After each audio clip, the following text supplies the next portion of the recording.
Sa pagbubukas ng laro mga idol ay may play itong Lakers. May pick sa Ayton kay AR na hindi naman niya gagamitin at pupwesto po si Luka sa kanto. Kita nyo naman.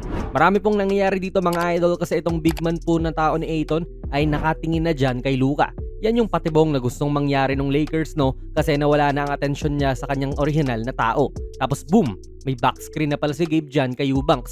Set play pala to sa isang lob pass kay Ayton mga idol. And ito yung napansin ko lang medyo nagkakaproblema si Luka at Ayton na magkaroon ng connection.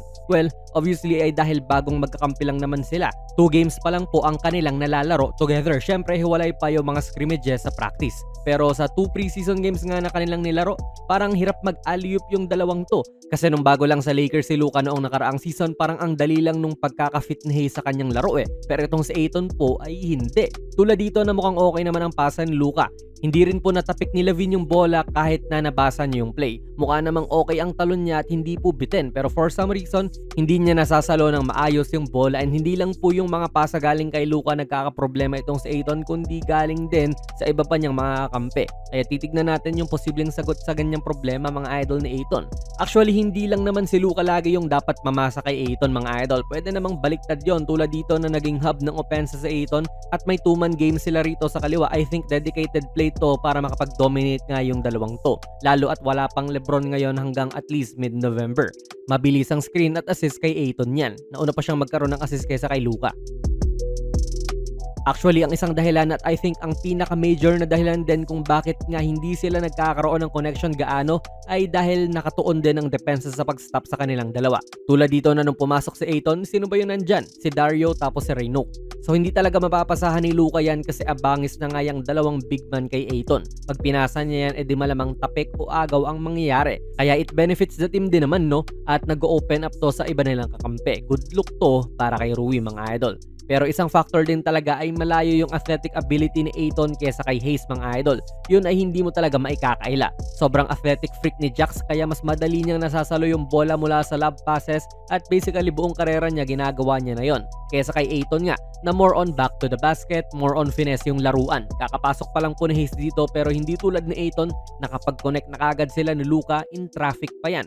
Then ayan, another pick play naman with Ayton and Luka, second quarter na po ito no. At kita nyo naman po ang depensa, load up talaga sila kay Ayton at mas nagkukumpul-kumpul sila para hindi ito makapasok. Kita nyo naman siguro dahil na rin talaga mas kilalang offensive weapon tong sa Ayton.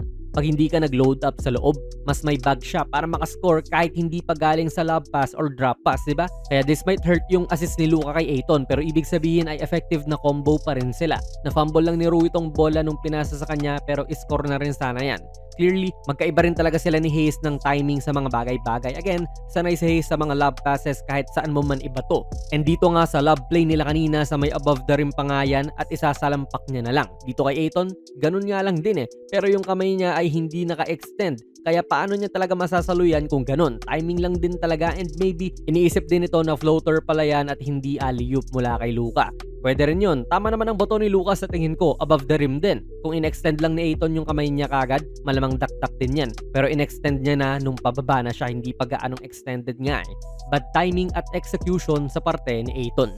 Dito sa kanilang Spanish pick and roll no, ayan na naman po, nagkumpulan yung depensa dyan sa loob kasi another opportunity na naman yan ng pasa ni Luka kay Ayton na agad naman din pong napigilan itong Kings. Kaya there's no way of passing the ball ng ganyan kasikip.